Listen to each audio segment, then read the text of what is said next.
quanti perché ci avete permesso di fare questa serata, sia per quanto riguarda gli sponsor, sia per quanto riguarda i maître.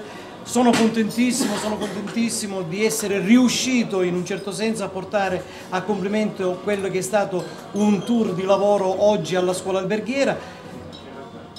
Che dire che sicuramente stamattina tutti i ragazzi sono stati bravi, bravissimi, sicuramente sì, ma come tutte le gare ci sarà un vincitore e tutti gli altri saranno in seguito, per cui che non se la prendono chi non ha vinto, che sicuramente quello che ha vinto è stato più fortunato, diciamo più fortunato o più bravo, ma che comunque c'è un vincitore. Io intanto vi ringrazio per questa bellissima serata.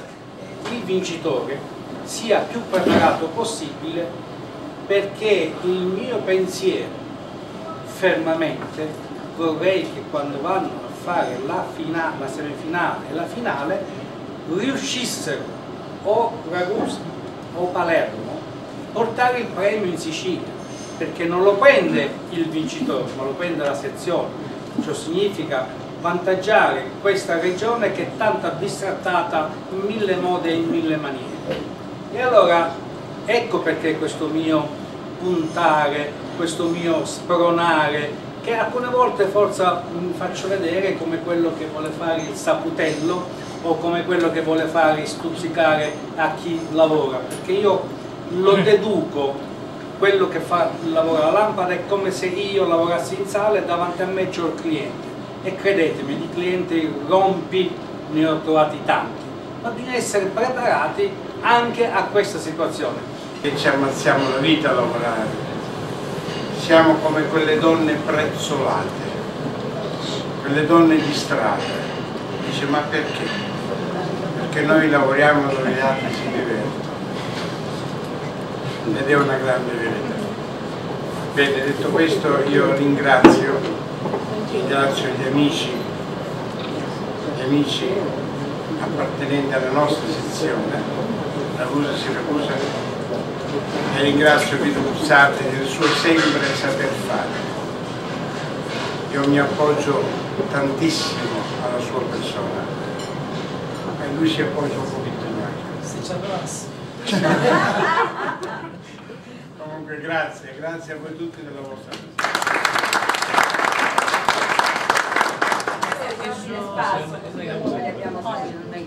Alberto Saleni.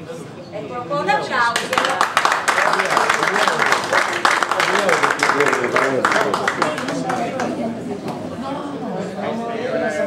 Francesco Roccaro.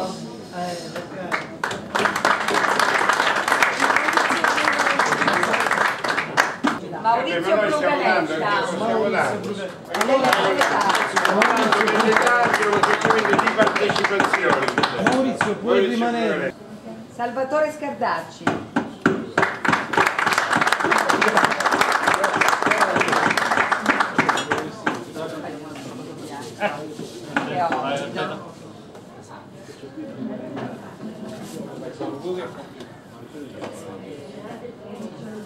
Guido Statelli.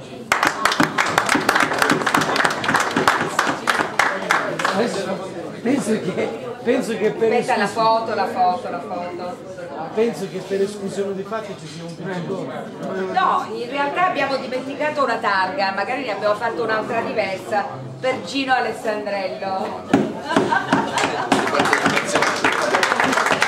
Ha realizzato 1000 foglie di mela congelato alla ricotta. Vita, c'è un problema. Vita, Giovannini Giovanna al tuo posto. Fate le congratulazioni. Ma un applauso un po' più convinto.